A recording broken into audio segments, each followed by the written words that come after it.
Welcome back to the Weekly Huddle YouTube channel. I'm your host, Owen, and today we are going to be going over the power rankings heading into Week 9 of the XFL season. Last 2 weeks of the season, we have Week 9, and then Week 10 before, the USFL playoffs start up. I'm sorry, not the USFL playoffs, the XFL playoffs start up, and the USFL itself starts its regular season, so we'll be double dipping into spring football by then.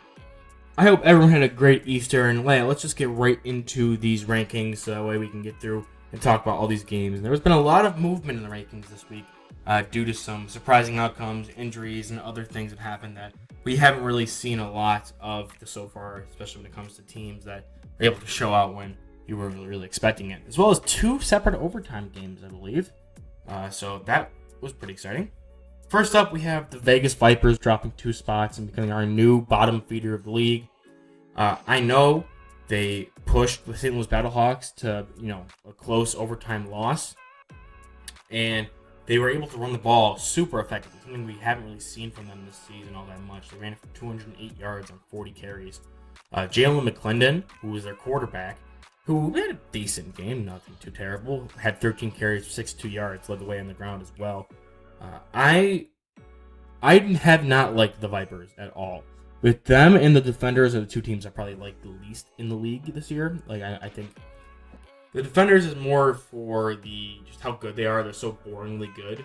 Whereas the Vipers, it's been a really disappointing season. I had a lot of high expectations coming in. I like a lot of their players. And they finally played well enough this week to warrant that high expectation. However, the way they did it, and then again, they didn't win, but the way they played, I don't think it was indicative of them being a better team going forward. I think it was just more a knock against the Battlehawks, who were playing without their starting quarterback as well. Knock on the Battlehawks defense as opposed to the pros of this is going to be what the Vegas offense is going to be like. No, they're going to rush for 208 yards every week, and their quarterback's going to be this amazing dual threat. They haven't been able to cement that quarterback position at all this year. It was Luis Perez, and it was Brett Hundley. Now it's Jalen McClendon, and now Luis Perez is starting for a different team. I think Brett Hundley's still hurt.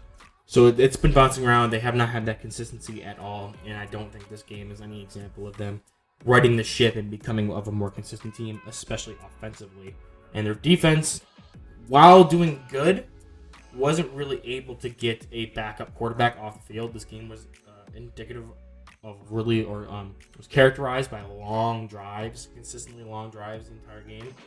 Not until the fourth quarter did you really see 3 and outs. There were a lot of 8-10 play drives, and especially early on when this but non-starting quarterback who's coming in for Adrian McCarron, who was out today for this game, he should have been having a little bit of a rough time early on the early goings, but instead he was able to put together these long drives against this Vegas Vipers defense, and that's that's not great if you're a Vegas fan. So that's why I have them dropping down 2 here. This group of 4 teams at the bottom, I do have a tier break between the 4 of them.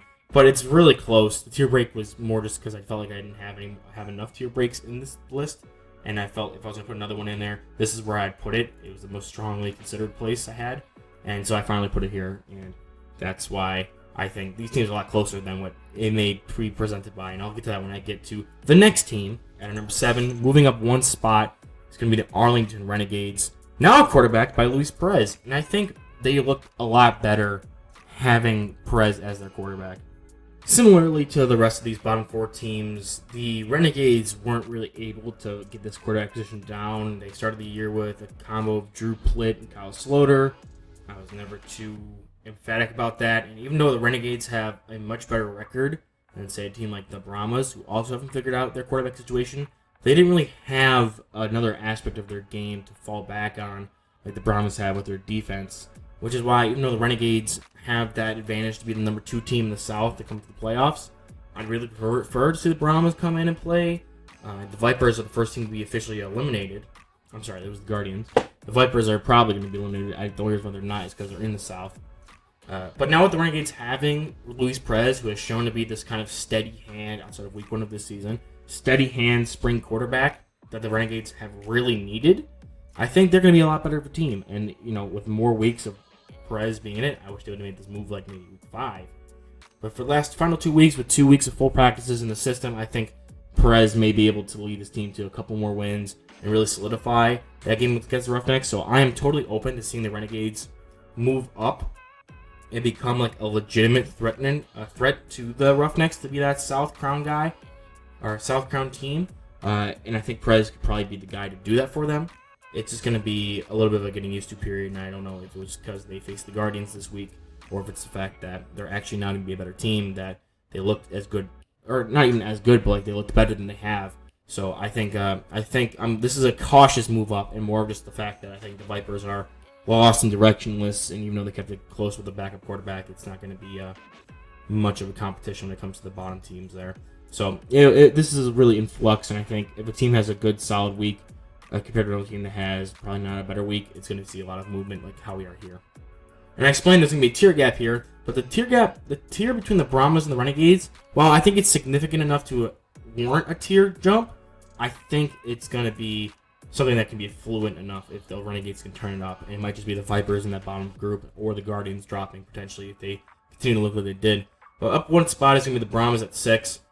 That elite defense is still elite.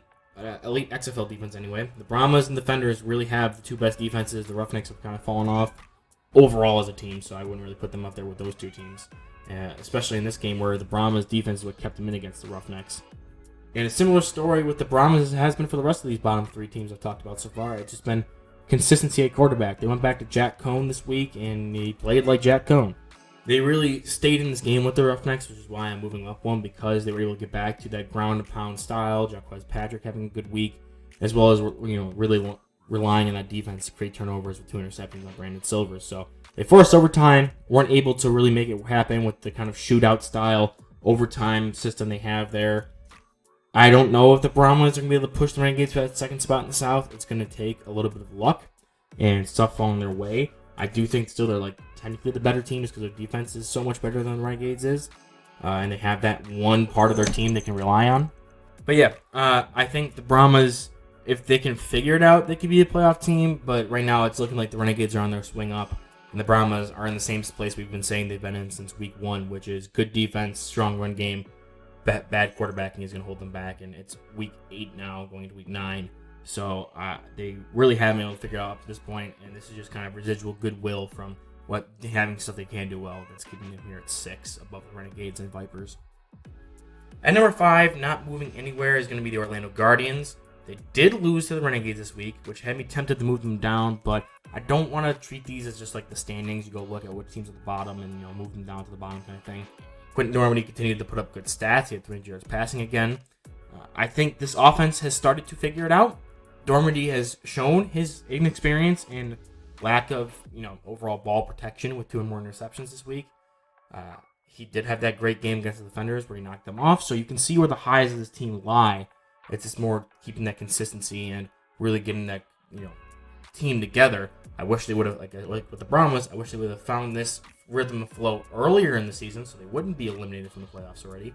However, it's going to be tough sledding to really get them in, and with the Roughnecks clinching and them being eliminated, it's going to be more watching the Guardians to see if they can make some fun games and throw a wrench in some other teams' plans for these last 2 weeks. So, Guardians, I think they have the potential to be a top 4 team with the way they've played since Quinn Dormandy's taken over as a starting quarterback. But other than that, I think this team is pretty much going to be dead in the water for the last 2 weeks. And we're going to have a tier gap here. It's going to be a tier gap all by themselves, with the Houston Roughnecks sitting at 4, going down another spot here. And they did not look promising. I don't know if Brandon Silvers is still hurt, and they just didn't want to go to Cole McDonald, so they had him play a little banged up. But this offense does not look the same. The rushing attack, especially, I was kind of surprised with how lacking it was. I know Max Borghi has been hurt a lot recently, and they just kind of ran into a good defense in San Antonio. But I think the lack of balance on this team and having Brandon Silvers turn the ball over, it's just they're getting away from the football that really won them games earlier on in the season. So they haven't looked nearly as dominant as they were when they were the number 1 team for 4 straight weeks. And yeah, I think Max Borghi was the number 1 receiver as well, so they're not getting a lot of contributions. I know they had an injury at receiver, I believe. If I remember correctly, it was this team that got it. But other than that, this team is mostly intact. They're maybe a little banged up, but so is everybody else around this time of the season. So I don't know. They just kind of lost that spark. It was really back when Silvers got hurt and they lost that game that he got hurt in against I think it was against the Defenders when they started this skid. Actually, no, they lost in Seattle first. But they went on that skid, and Silver got hurt. They haven't really looked the same. They already have it clinched up. Hopefully they can get healthy going into the playoffs. You might just want to rest your starters, to be honest. You already have it clinched for 2 weeks out. If you really care about winning that as much as you do. But yeah, right now the Roughnecks just don't look the same team they were before. So I'm kind of backing off on how bullish I was with them a little bit ago. But the Battlehawks won this game, and I think they're still in the number 2 spot at 6-2 with a backup quarterback, and that was impressive. They got a big fake punt touchdown, and you might be thinking why did you move them down? They won with a backup quarterback. Shouldn't that be something you move them up for? But really, I think what alarms me is their lack of rushing defense. And if they're going to be in the North playoffs and they're going to go against the DC Defenders, they really need to tighten that up. And the Sea Dragons just added Philip Lindsay, who hasn't really gotten into that upper echelon. Can't really be talked about with DC Defenders right now, but he's only been there for a week. So these other 2 North teams that are going to be pushing you have some decent running games, and we've seen the Roughnecks, if they make it all the way to the championships, have a good rushing attack at times. So giving up 200 yards on the ground to the Vipers is probably going to be a little alarming. So that's why I have the Battlehawks falling here. Other than that, this game was just one where you had to survive and get out of there with a win, and they did that. So props to them, even though it was against the currently bottom right Vipers team. And number 2, and moving up 2 spots, is going to be the Seattle Sea Dragons. They lost to the Defenders. They really made it a game. I think what's alarming for them is just going to be their defense against the Defenders, with Jordan Ta'amu throwing 4 touchdowns and other stuff like that. But I think with the offense they have and putting those kind of offensive numbers up against a DC Defenders defense that has been good all year, especially when they played for the first time, they got blanketed by that defense, even though it was kind of a closer game. The Seattle Sea Dragons showed that they can move the ball. Their offense is humming back up. They were kind of cooling off, and Ja'Cory Pearson was kind of falling off from his high stats he had in the first half of the season. But they're looking like they're going to be that complete unit again. Ben DiNucci up there with Adrian McCarron, and Jordan Ta'amu is with one of the probably fighting for the best quarterback in the league this year. And that might be a cool discussion to have towards the end of it, of who's going to be the best quarterback coming out of year 1 of the XFL, or this new XFL anyway. And yeah, I think the Sea Dragons offense is just probably the best one in the league. Maybe not the most well balanced. Philip Lindsay didn't really have that great of a game. I believe Ben DiNucci was their leading rusher, so I'd give him another week. I'm assuming Morgan Ellison's just done for the rest of the season because he has been banged up. It was a nice little 2-week run he had, but other than that, it was nothing much out of that camp. So bringing Philip Lindsay in is a good move. Getting him more acclimated, and hopefully he can catch up to the rest of the offense before the playoffs start. It's going to be really interesting to see how this shakes out, because only 2 of these teams can make it of the top 3, and obviously number 1 is going to be the DC Defenders, who defeated the Seattle Sea Dragons in dramatic fashion. I'm just more concerned with the Defenders that they weren't able to put away the Sea Dragons defensively. They kept allowing them to come back, and they had to rely on big plays from big 70-yard touchdowns and things like that to keep the lead ahead, because the Sea Dragons got down to 1 point, and then the Defenders had that one big play, got it up to a 7-point lead, and then couldn't convert on the 2-point conversion. And then the defense, which we've been hanging their hats on for this whole time, was able to just get bent around and busted around and was able to give up their touchdown. So I'm a little concerned that the things that made them super dominant are kind of falling back towards the rest of the pack, which is why they're not a separated tier above everybody else. Kind of like how the Roughnecks were early on in the season. It will be an interesting playoffs come the North, and I'm interested to see who's going to be that second team. I have a feeling it's going to be the Battlehawks, and that might be the better matchup, but I'm really sad if that is the case, that we don't get to see the Sea Dragons in the playoffs and see an offensive firepower like we did against the Defenders. So I think personally that the Sea Dragons Defenders game is up there with the Guardians. Was it Guardians Roughnecks game or Guardians Defenders game, where they, people were talking about the game of the year. And speaking of which, the DC Defenders have now had some really bad games from their defense on the schedule, where they let up a lot of points, and 30-plus points, and they lost one and almost lost the other one. So they're kind of looking a little shaky, and that's why I don't have them a tier above everybody else. Other than that, that was this week's rankings. I had to watch the games kind of separately because of, holiday and things like that, a little busy. So I wasn't able to get through every single minute of every single game. But this was kind of the rough understanding of what the games I saw and some of the replays I saw from ESPN Plus and things like that. So tell me how you liked about the rankings. It's been a crazy week for me. I was supposed to get a lot more videos out than I did. I'm hoping to get 2 podcast episodes out this week, so stay tuned for that. And other than that, I'll see you guys in the next one.